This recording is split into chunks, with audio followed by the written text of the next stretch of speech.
Dve stvari samo kratko, ovo drugo ne vredi komentara. Dakle, kažemo građanima da su nacije. Ne, mi kažemo vama da ste nacije.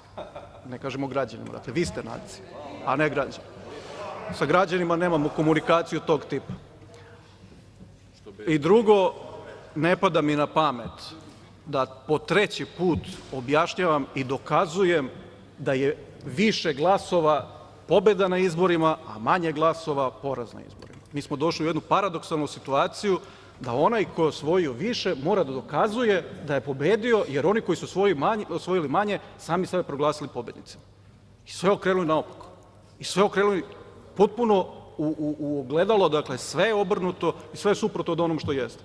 I živite vi u tom vašem balonu u kom smo mi gotovi, u kom smo mi izgubili, u kom nama dolazi kraj i tako dalje. Pobeđujte vi tako dalje na narednim izborima i svim izborima.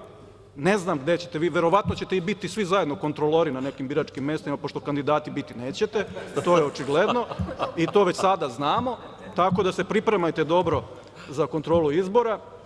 A što se tiče toga kako ste pobedili, da Bog da tako pobeđivali i narednih 100 godina, ja nemam ništa protiv, nek sve te pobede vaše budu kao u Kosjeriću i Zaječaru, ne bih ništa u tome ni dodavao ni oduzimao. Hvala.